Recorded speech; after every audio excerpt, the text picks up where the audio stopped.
Welcome to only IAS. अगर आप international conferences host करना चाहते हैं तो आपको चाहिए होगा इंटरनेशनल कॉन्फ्रेंस स्ट्रक्चर। इसी पर्पज से तैयार किया गया भारत मंडपम, जो कि न्यू दिल्ली के प्रगति मैदान में लोकेटेड है। इसे इसी साल के जुलाई में इनॉग्रेट किया गया था। लेकिन आज हमारी चर्चा का विषय ये भारत मंडपम नहीं है। आज हम बात करने वाले हैं भारत मंडपम के सामने लगी एक बहुत ही खूबसूरत प्रतिमा के बारे में। ये प्रतिमा भगवान शिव के नटराज स्वरूप को दर्शाती है, जो वेलकम करती है G20 डेलीगेट्स को। इस प्रतिमा के बारे में अगर हम कुछ बात करें तो इसे भारत मंडपम के सामने लगाया गया है।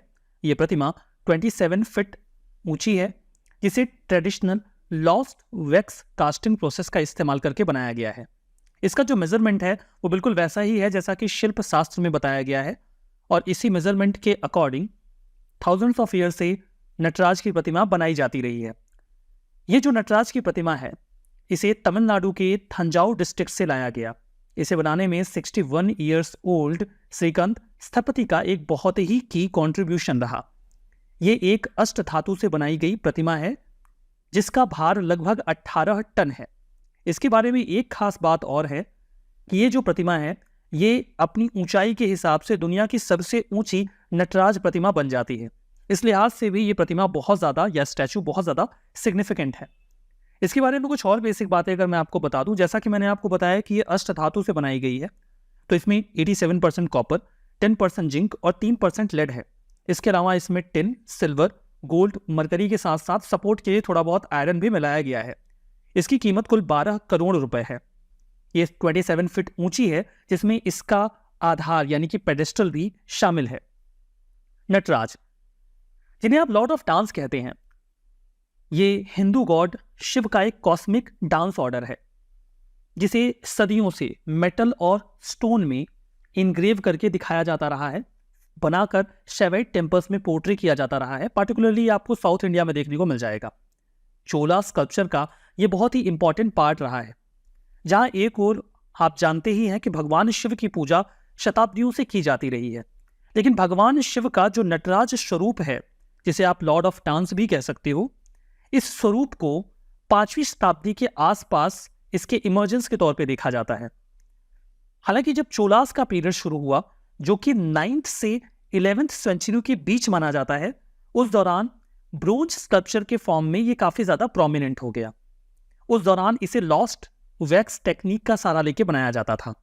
लॉस्ट वैक्स टेक्निक में सिंपली आप किसी भी प्रतिमा को इनग्रेव करके मोम के ऊपर बना देते हैं, फिर उसे आप मिट्टी से कवर कर देते हैं।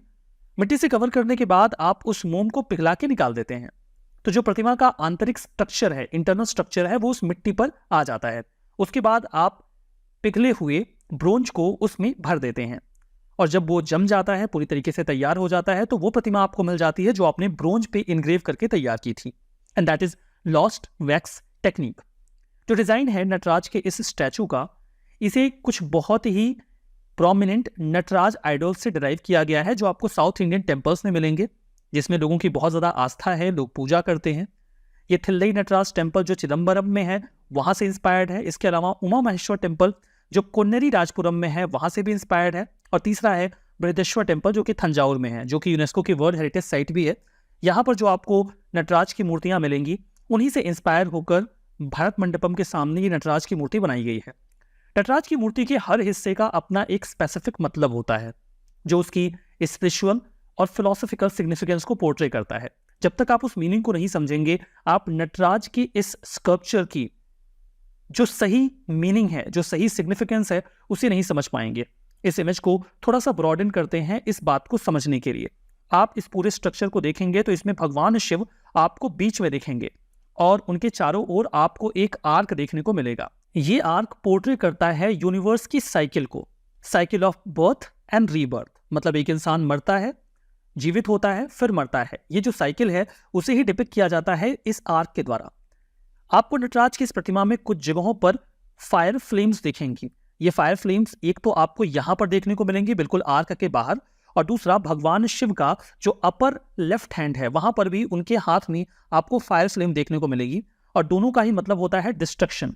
भगवान शिव डिस्ट्रक्शन को भी रिफ्लेक्ट करते हैं, तो ये फ्लेम्स उसी का रिफ्लेक्शन है।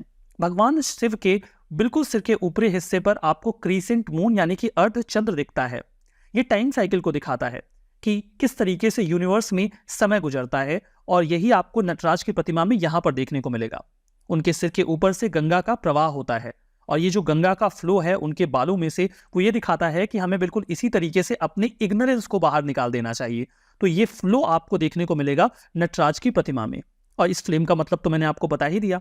इसके अलावा आपको उनके अपर राइट हैंड में एक छोटा सा डमरू दिखेगा, यानी कि ड्रम। जो डमरू है वो रिदमिक वाइब्रेशन जो यूनिवर्स का है उसको डिपिक्ट करता है। आप इसे ओम का साउंड भी कह सकते हैं। उनके गले में आपको एक स्नेक यानी कि नाग दिखेगा, जो 3 बार सर्किल करता है, यानी कि घूमता है। ये इसका 3 सर्किल करना, कॉइल करना, हमारे पास्ट, प्रेजेंट और फ्यूचर को डिपिक्ट करता है। इसका मतलब वैसे शक्ति से भी है। भगवान शिव का जो लोअर राइट हैंड है वहां पर आपको अभय मुद्रा देखने को मिलेगी। अभय मुद्रा का मतलब यह होता है कि आपको किसी से डरने की आवश्यकता नहीं है, वो आपको अभय यानी कि फेयरलेसनेस ग्रांट करते हैं। वहीं दूसरी ओर उनका जो लोअर लेफ्ट हैंड है वो उनकी एक पैर की ओर झुका हुआ है, जो कि पाथ ऑफ सेल्वेशन की बात करता है। पाथ ऑफ सेल्वेशन का मतलब यह है कि आप कैसे मुक्ति पा सकते हैं, इसका इशारा आपको इस स्ट्रक्चर में देखने को मिलता है। अगर आप नटराज की प्रतिमा के बिल्कुल निचले हिस्से में आएंगे तो आपको एक लोटस पेडेस्ट्रल मिलेगा, जो कि रीबर्थ को डिपिक्ट करता है, यानी कि कोई भी व्यक्ति जो मरता है उसका वापस से जन्म होता है। वहीं भगवान शिव एक ड्वार्फ के ऊपर अपना ये पूरा डांस परफॉर्म करते हैं, जिसे अपस्मारा कहा जाता है, जो सिंबॉलिक करता है कि हमें कैसे जो डार्कनेस है इग्नोरेंस की, उसे अपने आप से बाहर कर देना चाहिए। वैसे इस प्रतिमा में बहुत विजिबल तो नहीं है, लेकिन अगर आप उनके कानों के कुंडल को देखें, ईयर रिंग्स को देखें, तो उसमें एक ईयर रिंग आपको मेल दिखेगी जबकि दूसरी फीमेल दिखेगी। इस लिहाज से यह अर्धनारीश्वर स्वरूप को भी सिंबलाइज करता है। नटराज की प्रतिमा का ये पूरा एक्सप्लेनेशन तो मैंने आपके सामने रख दिया। कुछ और बातें जो आप इसके बारे में समझ सकते हैं वो ये है कि नटराज की जो प्रतिमा है ये केवल एक रिलीजियस सिंबल नहीं है, बल्कि इंडिया के आर्ट एंड कल्चर में इसका एक बहुत ही सिग्निफिकेंट प्लेस है। इस प्रतिमा ने हमारे स्कल्पचर, पेंटिंग और डांस को बहुत हद तक इंस्पायर किया है, जैसे कि भरतनाट्यम भी। चिदम्बरम नटराज टेम्पल जो कि तमिलनाडु में है, वो भगवान नटराज को डेडिकेटेड एक बहुत ही फेमस श्राइन है। फिलोसॉफिकल इंटरप्रिटेशन की बात करें तो नटराज की जो प्रतिमा है, ये जो नटराज डांस है, कॉस्मिक डांस, ये अद्वैत यानी कि नॉन डुअलिज्म को डिपिक्ट करता है, जिसका मतलब कि आत्मा और परमात्मा एक ही है और यूनिवर्स एक इल्यूजन है। अंतिम रूप में सब कुछ एक ही जगह पर जाकर एक ही गॉड में मिक्स हो जाता है, मिल जाता है। नटराज का जो डांस है ये सिंबलाइज करता है कुछ ऑपोजिट्स के बीच में बैलेंस को, जैसे कि क्रिएशन और destruction, chaos and order, birth and death. ये हमारे लाइफ, डेथ और रीबर्थ की इटर्नल साइकिल को भी दिखाता है। ये सारी बातें हमने नटराज के बारे में की। उम्मीद करते हैं ये जानकारी आपको इंटरेस्टिंग और काम की लगी होगी। तो इस सेशन में बस यहीं पे रुकेंगे, मिलेंगे एक और वीडियो में इंटरेस्टिंग जानकारियों के साथ। तब तक के लिए बहुत बहुत धन्यवाद।